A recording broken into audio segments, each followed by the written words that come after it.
Assalamualaikum warahmatullahi wabarakatuh. Kembali lagi di channel Radio Horor. Untuk kisah kali ini ada sebuah kisah dari tulisannya Pena Aksara.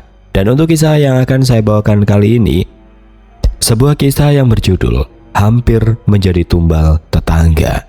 Sebelum kita lanjut ke ceritanya, tekan dulu tombol like video ini dan jangan lupa tekan juga tombol subscribe channel ini.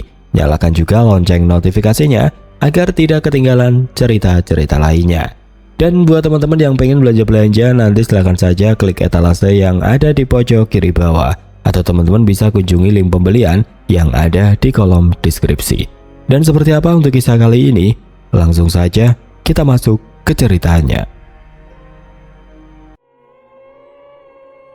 Mas Dharma, kopi hitamnya ditaruh di meja ya. Gula arennya cuma sedikit, seperti yang Mas minta. Suara Siti terdengar lembut dari arah dapur, memecah keningan malam yang terasa lebih pekat dari biasanya. Dharma yang sedang duduk di kursi kayu teras depan hanya berdempelan, matanya menatap lurus ke arah kegelapan kebun di depan rumah. Iya Ti, taruh saja di situ. Sini duduk sebentar, udara malam ini rasanya aneh sekali.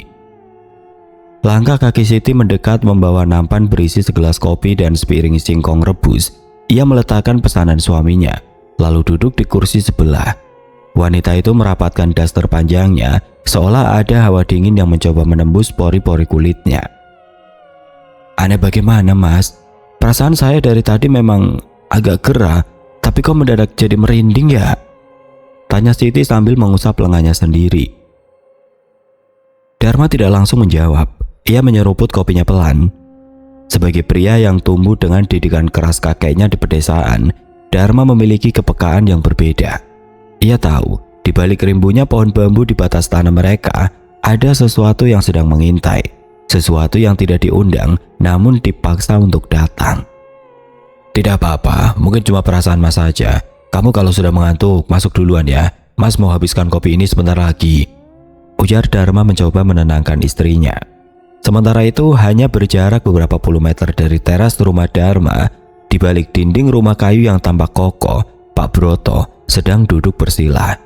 Ruangan itu gelap, hanya diterangi sebatang lilin merah yang apinya bergoyang hebat, padahal tidak ada angin di dalam sana. Suara nafas Pak Broto terdengar berat dan memburu. Di depannya terdapat sebuah kain hitam berisi tanah makam dan beberapa paku berkarat. Matanya merah, memancarkan kebencian yang sudah menahun.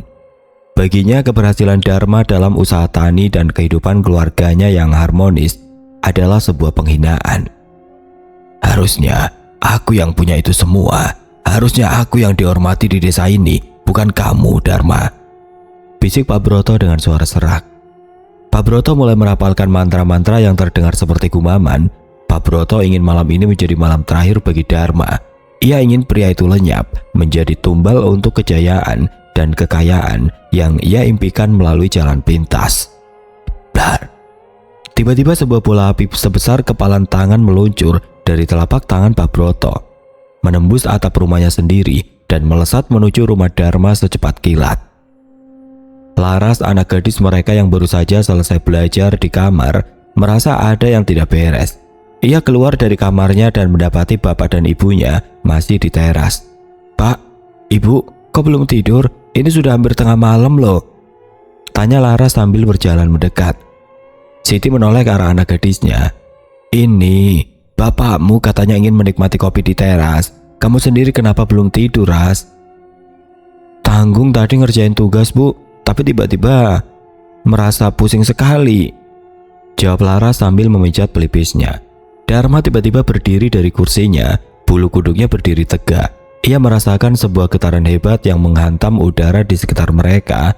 Namun Dharma tidak tahu bahwa di dalam darahnya mengalir warisan perlindungan dari leluhurnya. Sebuah benteng yang tidak terlihat oleh mata manusia biasa. Suara ledakan tumpul terdengar tepat di atas kepala Dharma, namun anehnya tidak ada genteng yang pecah. Tidak ada api yang berkobar, ledakan itu hanya berupa benturan energi. Suara apa itu, Pak? Teriak Siti kaget hingga hampir terjatuh dari kursinya. Ibu, Bapak, lihat di atas. Laras menunjuk ke arah langit-langit teras. Sebuah bayangan hitam pekat menyerupai gumpalan asap yang panas terlihat memantul dari tubuh Dharma. Bayangan itu seolah-olah menghantam dinding kaca yang sangat kuat, lalu terpental dengan suara mendesis yang mengerikan. Suara itu seperti pekikan ular yang kesakitan. Bayangan itu tidak bisa menyentuh Dharma. Doa-doa yang selalu diamalkan Dharma setiap selesai sholat menjadi tameng yang tidak tertembus. Namun hukum alam gaib berkata lain. Energi hitam yang gagal mengenai sasaran utama tidak akan kembali ke pengirimnya begitu saja. Ia akan mencari inang terdekat yang perlindungannya paling lemah. Siti tiba-tiba terdiam. Wajahnya yang semula cemas berubah menjadi pucat pasi. Matanya yang jernih mendadak memerah dalam hitungan detik. "Aduh Pak, mata saya perih sekali." Siti menjerit sambil menutup kedua matanya dengan tangan. "Ti, kamu kenapa Ti?" Dharma langsung merangkul istrinya yang mulai limbung. "Sakit Pak, seperti ada yang menusuk-nusuk dari dalam, panas sekali." Teriak Siti semakin histeris. Ia mulai mencakar-cakar lantai teras karena rasa sakit yang tidak tertahankan. Laras panik. Ia segera memegang tangan ibunya agar tidak melukai dirinya sendiri. "Ibu sabar ya Bu, jangan dikucek matanya. Pak, kita bawa ibu ke dalam saja." Saat Dharma menggendong Siti masuk ke dalam rumah, ia sempat menoleh ke arah kegelapan kebun. Ia melihat sesosok bayangan ular raksasa dengan mata merah menyala sedang melilit tiang teras rumahnya sebelum akhirnya menghilang ditelan bayang-bayang malam. Di rumahnya Pak Broto tersungkur dari posisi duduknya. Ia memuntahkan darah segar yang berwarna kehitaman. "Sial, kenapa bisa memantul?" gumamnya sambil mengusap mulutnya yang gemetar. "Dharma punya sesuatu. Dia punya pelindung. Tapi tidak apa-apa. Kalau bukan suaminya, biarlah istrinya yang jadi santapan. Rasa sakit itu akan menghancurkan keluarga mereka perlahan-lahan." Pak Broto tertawa kecil di tengah rasa sakitnya. Ia tahu kirimannya tidak gagal sepenuhnya. Di dalam kamar, Siti masih terus mengerang. Laras mengambil air hangat dan kain bersih untuk mengompres mata ibunya. Namun setiap kali kain itu menyentuh kelopak mata Siti, kain tersebut langsung terasa panas seperti habis direbus. "Sakit Ras, ampun, matanya mau copot," rintih Siti dengan suara yang mulai serak. "Sabar ya Bu, saya ambilkan obat tetes mata dulu," ujar Laras dengan suara bergetar menahan tangis. Dharma hanya bisa berdiri mematung di samping tempat tidur. Hatinya hancur melihat kondisi istrinya yang mendadak berubah drastis. Ia tahu ini bukan penyakit biasa. Ia tahu ada tangan kotor yang sedang bermain dengan nyawa keluarganya. "Maafkan saya, Ti. Seharusnya saya yang merasakan sakit itu, bukan kamu," bisik Dharma pelan dengan mata berkaca-kaca. Malam itu rumah yang biasanya tenang berubah menjadi tempat penuh rintihan. "Pelan-pelan Bu, pegang tangan saya kuat-kuat," ucap Laras sambil membimbing Siti keluar dari mobil tua milik tetangga yang mereka sewa. Siti hanya bisa merintih. Tangannya mencengkeram lengan Laras hingga kukunya memutih. Wajahnya tertutup kerudung lebar untuk menghalangi cahaya matahari yang terasa seperti bara api yang menyengat matanya. "Perih Ras, seperti ada pasir panas yang diputar-putar di dalam mata ibu. Gelap sekali, tapi rasanya panas." Dharma yang berjalan di sisi lain segera merangkul pundak istrinya. "Sabar Ti, kita sudah sampai di depan klinik spesialis. Dokter ini katanya yang paling bagus di kota. Kita ikhtiar dulu ya." Langkah kaki mereka menggema di koridor klinik yang sunyi dan berbau obat-obatan. Siti terus menunduk, bibirnya tidak henti merapalkan zikir, meski sesekali diselingi rintihan kecil yang menyayat hati.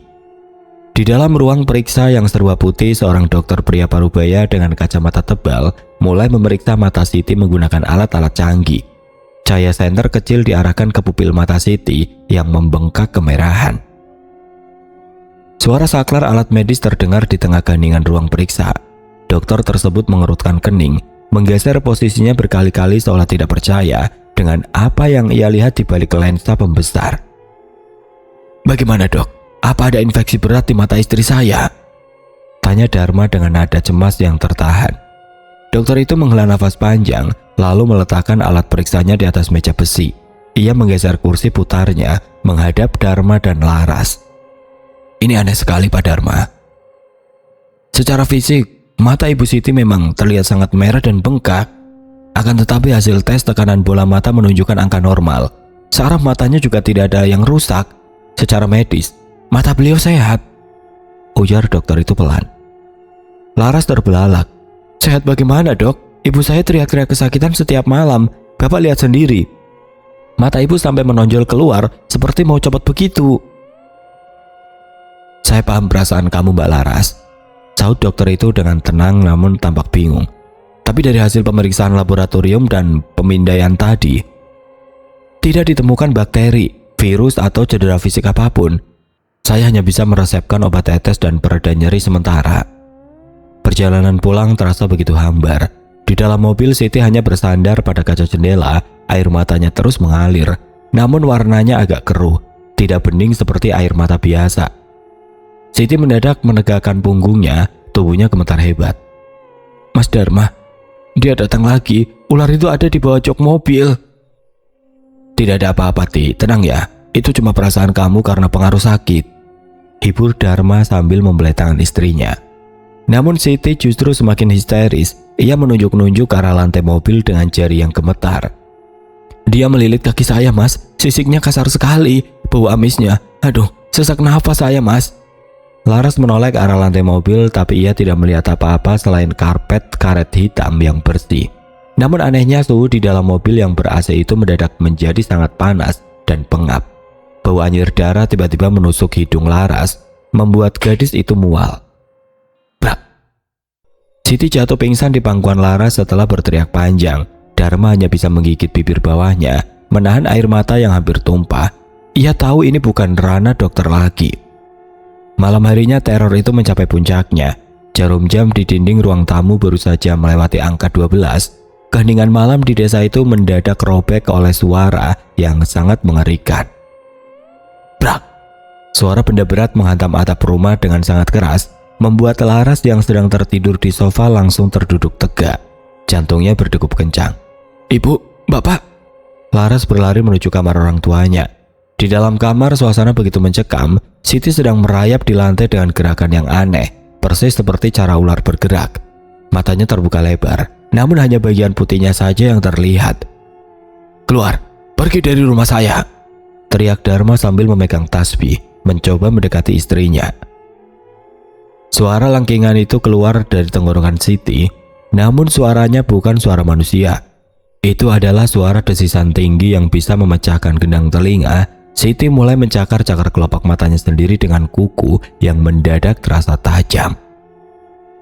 Tolong pak, pegang tangan ibu, seru Laras sambil berusaha memeluk ibunya dari belakang. Kuku Siti menggores lengan Laras hingga berdarah. Tenaga wanita lemah itu mendadak menjadi sangat kuat, seperti tenaga 3 orang pria dewasa. Dharma akhirnya terpaksa memegangi kaki Siti agar tidak menendang-nendang tidak tentu arah. Siti, sadar Ti, ingat Allah. Dharma membisikkan doa-doa di telinga istrinya. Di kejauhan dari balik rimbun pohon pisang di samping rumah, Pak Broto berdiri dengan tangan bersedekap. Ia melihat cahaya lampu rumah Dharma yang berpijar gelisah. Ia bisa mendengar teriakan Siti dari jarak sejauh itu. Tawa kecil yang dingin keluar dari mulut Pak Broto. Rasakan itu Dharma, biar istrimu yang membayar hutang nyawamu kepada majikanku. Mata itu sebentar lagi akan menjadi santapan yang lezat. Pak Broto menggerakkan tangannya di udara, seolah sedang mengendalikan sesuatu dari jarak jauh. Di tangannya ia memegang sebuah boneka kain kecil yang bagian matanya ditusuk dengan 2 jarum besar. Setiap kali ia memutar jarum itu, teriakan di rumah Dharma akan semakin menjadi-jadi. 1 jam berlalu. Siti akhirnya terkulai lemas di atas tempat tidur. Nafasnya tersengal-sengal. Kelopak matanya membengkak hingga seukuran telur ayam, berwarna ungu kehitaman. Ras, bapak. Suara Siti sangat lirih, nyaris tidak terdengar. Iya bu, saya di sini, sahut Laras sambil mengusap keringat di dahi ibunya menggunakan kain basah. Tadi ular besar itu mau mematuk mata ibu. Dia bilang dia disuruh oleh orang yang kita kenal. Bisik Siti sebelum akhirnya tertidur karena kelelahan yang luar biasa. Dharma terdiam membisu di pojok kamar. Matanya menatap nanar ke arah jendela yang tertutup rapat. Ia tahu 1 tahun ke depan akan menjadi neraka jika mereka tidak segera menemukan pertolongan. Ras, panggil Dharma pelan. Iya pak. Besok kamu cari tahu di internet atau tanya teman-temanmu. Cari orang yang benar-benar mengerti tentang hal seperti ini. Kita tidak bisa diam saja melihat ibu seperti ini terus. ujar Dharma dengan nada suara yang berat dan penuh keputusasaan. Laras mengangguk mantap. Pasti Pak, saya akan cari sampai ketemu. Saya tidak akan biarkan ibu menderita lebih lama lagi. Namun mereka berdua tidak tahu bahwa di luar sana ribuan pasang mata sedang mengawasi rumah mereka. Sudah makan sedikit saja Bu. Sesuap saja ya, biar ada tenaga untuk minum obatnya. Pujuk Laras sambil menyodorkan sendok berisi bubur halus ke bibir Siti. Siti hanya menggeleng lemah. Kelopak matanya yang membengkak seukuran telur itu tampak sangat berbeda dengan wajah yang kian tirus. Tidak mau Ras, mulut ibu rasanya pahit sekali, seperti mengunyah jamu. Perut ibu juga mual, rasanya ada yang melilit-lilit di dalam sini. Laras menghela nafas panjang, meletakkan mangkuk bubur itu di atas nakas dengan bunyi yang pelan. Hatinya perih. Sudah hampir setahun pemandangan ini menjadi makanan sehari-hari. Rumah yang dulunya hangat kini terasa senyap dan mencekam, seolah-olah maut sedang duduk manis di pojok ruangan menunggu giliran. Sabar ya Bu, saya tidak akan menyerah cari cara supaya ibu sembuh, bisik Lara sambil mengusap punggung tangan ibunya yang kini hanya tinggal kulit membungkus tulang. Di ruang tamu Dharma duduk termenung. Puntung rokoknya sudah menumpuk di asbak tanah liat. Wajahnya yang dulu tegas kini tampak kusam. Garis-garis keriput di dahinya semakin dalam. Ia merasa gagal sebagai kepala keluarga karena tidak mampu melindungi istrinya dari serangan gaib. Suara sapu lidi di halaman rumah mengejutkan Dharma. Ia melihat Pak Broto sedang menyapu daun-daun kering di batas tanah mereka. Pria itu menoleh ke arah Dharma, lalu memberikan senyum yang terlihat sangat dipaksakan. Bagaimana keadaan Bu Siti, Mas Dharma? Kok sepertinya belum ada kemajuan ya? Kasihan kalau dibiarkan terus. Sapa Pak Broto dengan nada suara yang dibuat-buat prihatin. Dharma memaksakan diri untuk membalas sapaan itu. Ya begitulah Pak Broto, masih naik turun. Mohon doanya saja supaya istri saya segera pulih. Iya, saya selalu doakan. Tapi kalau medis sudah tidak sanggup, mungkin ada jalan lain yang harus Mas Dharma tempuh. Zaman sekarang kan banyak yang aneh-aneh, ujar Pak Broto sambil tertawa kecil sebelum kembali menyapu. Dharma hanya diam, hatinya bergetar hebat. Ada firasat yang berbisik di telinganya bahwa pria di depannya ini tahu jauh lebih banyak daripada yang ia ucapkan. Malam itu Laras tidak bisa memejamkan mata. Ia duduk di depan komputer tuanya, jarinya menari di atas keyboard dengan cepat. Ia mencari segala informasi tentang pengobatan gangguan gaib secara islami. Ia tidak ingin terjebak pada dukun atau praktek syirik yang justru akan memperparah keadaan ibunya. Setelah berjam-jam mencari, matanya tertuju pada sebuah unggahan di media sosial tentang seorang tokoh agama dari Karawang yang dikenal ikhlas membantu orang-orang yang terkena gangguan sihir. Namanya Kiai Mansur. Di bawah unggahan itu banyak bukti orang-orang yang sembuh atas izin Allah melalui perantara beliau. Ya Allah, mungkinkah ini jalanmu? Dengan tangan gemetar ia mencatat nomor telepon yang tertera di sana. Tanpa memperdulikan waktu yang sudah menunjukkan pukul 1 pagi, Laras memberanikan diri mengirimkan pesan singkat. Ia menceritakan semua penderitaan ibunya, tentang mata yang mau copot, tentang teror ular besar, dan tentang kegagalan medis selama 1 tahun ini. Balasan itu datang hanya dalam hitungan menit. Jantung Laras berdegup kencang saat membacanya. Bapak, sini sebentar Pak, seru Laras keesokan paginya. Dharma yang sedang mencuci muka di sumur segera berlari masuk ke dalam rumah. Ada apa Ras? Ibumu kumat lagi? Bukan Pak, lihat ini. Semalam saya menghubungi Kiai Mansur di Karawang. Beliau membalas pesan saya. Beliau bilang kondisi ibu memang tidak wajar dan beliau bersedia membantu. Dharma memakai kacamata bacanya, menatap barisan tulisan itu dengan seksama. Karawang itu jauh sekali Ras. Bagaimana kita membawa ibumu ke sana dengan kondisi seperti ini? Diajak jalan ke puskesmas saja dia sudah pingsan berkali-kali. Beliau bilang tidak perlu ke sana dulu Pak. Beliau akan mengirimkan paket dari Karawang, isinya daun bidara kering dan beberapa bahan alami yang sudah didoakan. Beliau juga memberikan panduan doa-doa yang harus kita baca setiap malam. Dharma tampak ragu sejenak, namun kemudian ia mengangguk mantap. Ya sudah, kalau itu memang jalannya, masalah biaya bagaimana? Beliau tidak minta bayaran Pak, hanya ongkos kirim paketnya saja. Katanya niat beliau murni untuk menolong sesama muslim yang sedang disolimi. jawab Laras dengan mata berkaca-kaca.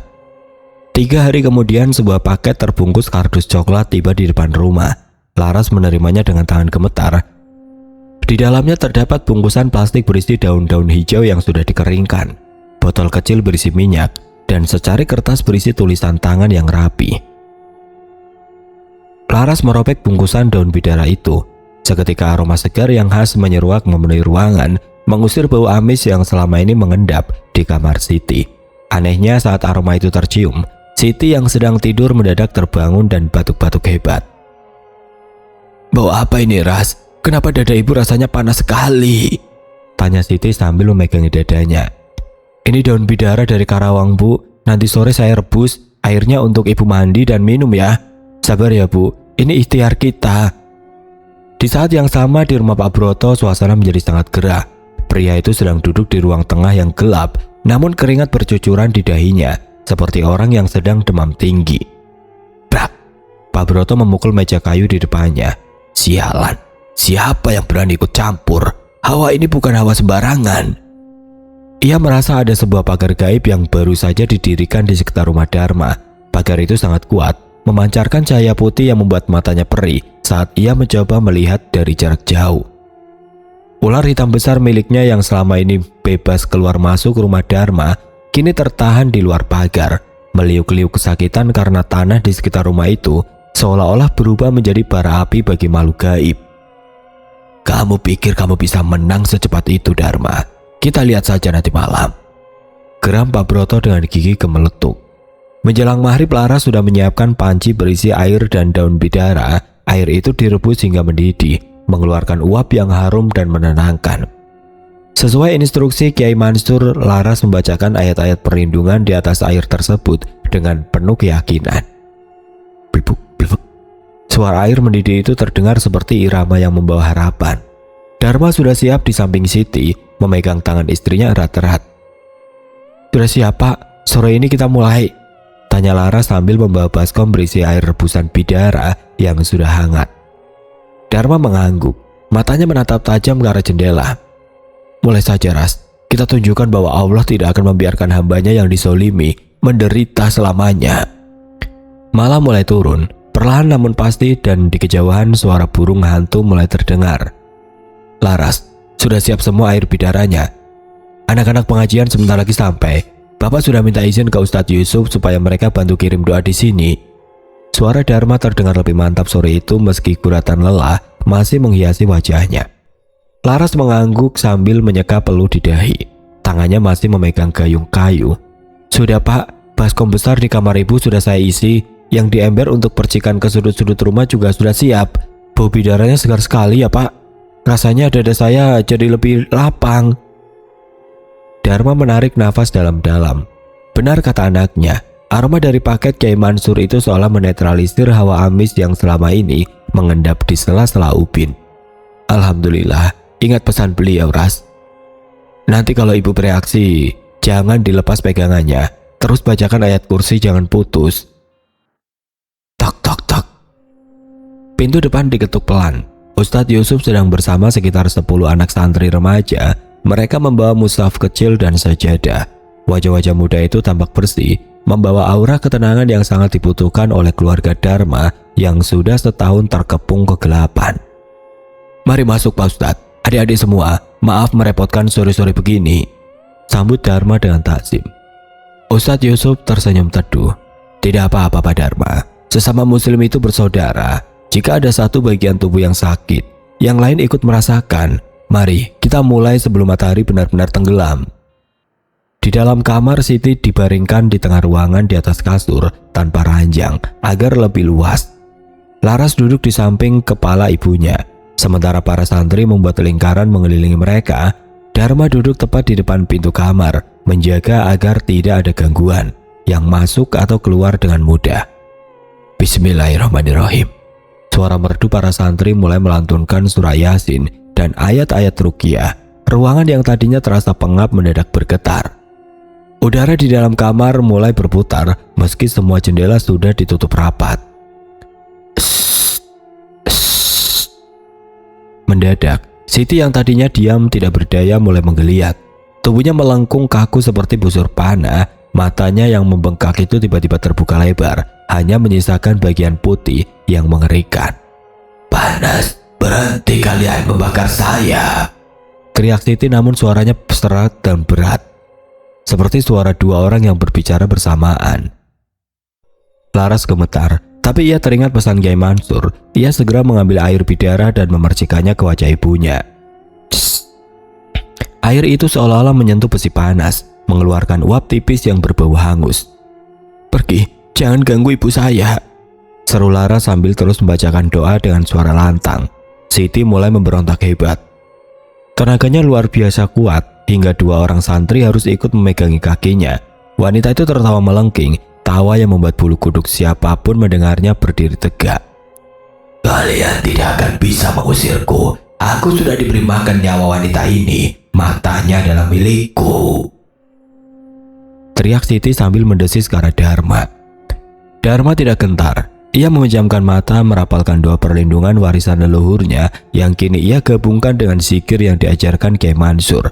Di mata batin Dharma, ia melihat sosok ular raksasa hitam yang melilit tubuh istrinya, mulai menggeliat kesakitan karena uap bidara yang menyiksa sisiknya. Tiba-tiba terdengar suara ledakan keras dari atas genteng rumah. Seperti ada sesuatu yang sangat berat sedang merayap di atas atap, mencoba mencari celah untuk masuk, namun terhalang oleh benteng cahaya doa yang dipanjatkan para santri. "Terus, jangan berhenti, fokus pada Allah," instruksi Ustadz Yusuf dengan suara yang tetap tenang namun tegas. Siti mulai muntah. Cairan hitam kental yang sangat busuk keluar dari mulutnya. Laras dengan sigap menampungnya dengan kain. Setiap kali cairan itu keluar, Siti menjerit kesakitan, seolah-olah ada organ tubuhnya yang ikut tercabut. "Sakit ras, ampun." Kali ini suara asli Siti terdengar lirih di antara desisan gaib itu. Laras menangis, namun ia tetap kuat. Ia mengusap mata ibunya yang membengkak dengan air bidara. Ajaibnya, perlahan-lahan warna ungu kehitaman di kelopak mata Siti mulai memudar. Urat-urat merah yang tadinya menegang mulai mengendur. Sementara itu di rumahnya Pak Broto sedang mengalami siksaan yang tidak kalah hebat. Setiap ayat yang dibacakan para santri di rumah Dharma terasa seperti tusukan ribuan jarum di telinganya. "Kurang ajar," Pak Broto memuntahkan darah hitam ke lantai. Ia mencoba memegang keris kecil miliknya untuk mengirimkan serangan balasan, namun keris itu mendadak menjadi sangat panas hingga ia terpaksa melemparnya. Keris itu jatuh dan patah menjadi dua. Kenapa bentengnya jadi sekuat ini?" geram Pak Broto dengan wajah pucat basi. Matanya sendiri mulai memerah, merasakan imbas dari sihirnya yang dipukul mundur oleh kekuatan zikir dan daun bidara. Suasana di kamar Siti berangsur-angsur mulai tenang. Suara desisan ular itu semakin lama semakin menjauh, digantikan oleh suara nafas Siti yang sangat berat namun teratur. Cahaya lampu di kamar yang tadinya berkedip-kedip kini kembali terang benderang. Angin yang kencang tiba-tiba berembus keluar menembus pintu, membuat gorden ruang tamu berkibar hebat. Sebelum akhirnya suasana menjadi sunyi senyap. Siti terkulai lemas, pingsan dalam keadaan yang jauh lebih tenang dari sebelumnya. Ustadz Yusuf menutup pengajian dengan doa panjang. Para santri tampak kelelahan, namun wajah mereka menyiratkan kelegaan. "Alhamdulillah Pak Dharma, tamu tidak diundangnya sudah pergi. Tapi ingat, ini proses. Ibu Siti perlu waktu untuk benar-benar pulih fisiknya," ujar Ustadz Yusuf sambil menyeka keringat di wajah beliau. Dharma menjabat tangan Ustadz Yusuf dengan erat. "Terima kasih Pak Ustadz. Terima kasih adik-adik. Saya tidak tahu harus membalas dengan apa." Laras masih terduduk di samping ibunya. Ia melihat ke arah mata ibunya yang mulai menutup dengan normal. Bengkak yang tadinya mengerikan kini sudah jauh berkurang, meski sisa-sisa luka cakaran masih ada. "Pak, ibu sudah bisa tidur tenang," bisik Laras penuh haru. Dharma mendekat mengusap kepala istrinya yang kini terasa dingin, tidak lagi panas, membara seperti sebelumnya. "Iya Ras, Allah Maha Adil. Dia tidak akan membiarkan kezaliman menang terus." Malam itu untuk pertama kalinya dalam setahun tidak ada teriakan histeris di jam 12 malam. Rumah itu kembali menjadi tempat bernaung, bukan lagi penjara penderitaan. Namun Laras tahu, besok pagi ia akan mencari tahu siapa dalang di balik semua ini. sebab ia sempat melihat bayangan wajah seseorang saat ibunya muntah cairan hitam tadi, wajah yang sangat ia kenal. "Ras, coba lihat ibu, ini benar-benar mujizat kan?" Suara Dharma terdengar bergetar, namun kali ini bukan karena ketakutan, melainkan haru yang membuncah. Laras segera meletakkan sapu lidi yang sedang ia gunakan untuk membersihkan teras. Ia berlari kecil masuk ke dalam kamar. Di sana Siti sudah duduk bersandar di tumpukan bantal. Wajahnya tidak lagi sepucat kertas. Ada rona kemerahan yang mulai kembali di pipinya. "Ibu, alhamdulillah, ibu sudah bisa duduk sendiri," tanya Laras langsung menghambur menggenggam tangan ibunya yang terasa hangat. Suhu tubuh yang tadinya membara seperti api kini telah mendingin kembali ke suhu manusia normal. Siti tersenyum tipis, meski matanya masih sedikit sayu. "Iya Ras, tadi malam ibu tidur nyenyak sekali. Tidak ada lagi ular besar yang melilit leher ibu. Rasanya seperti baru bangun dari mimpi buruk yang sangat panjang." Laras memperhatikan mata ibunya.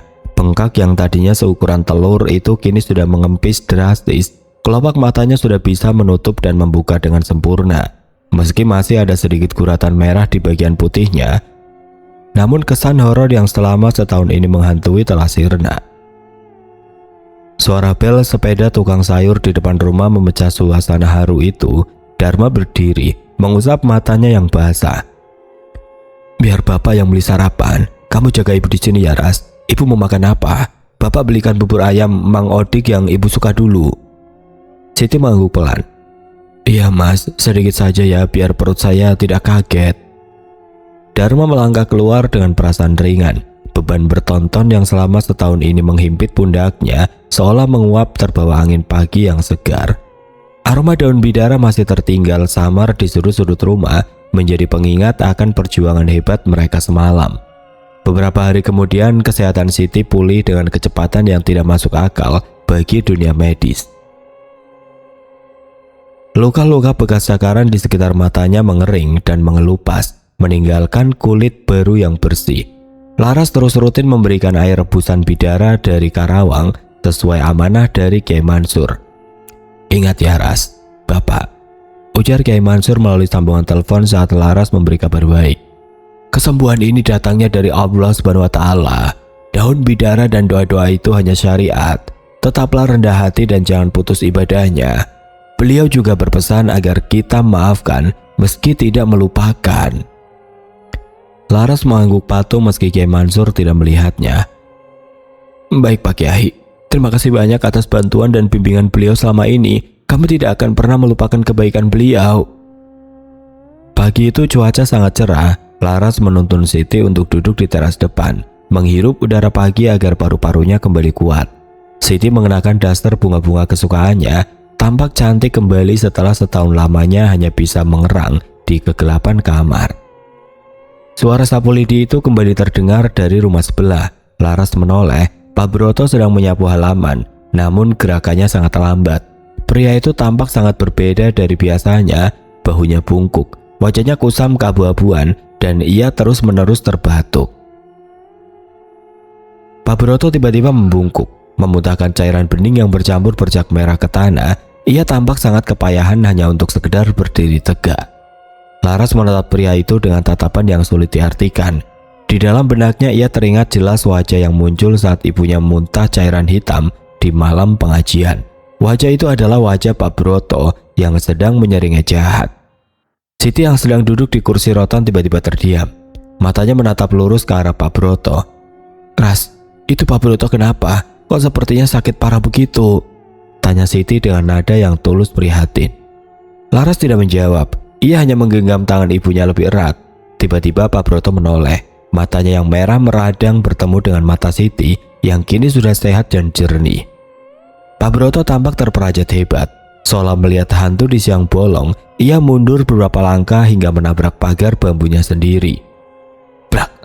Pak Broto terjatuh. Ia menatap Siti dengan ketakutan yang luar biasa. Baginya, melihat Siti sembuh adalah sebuah hukuman mati.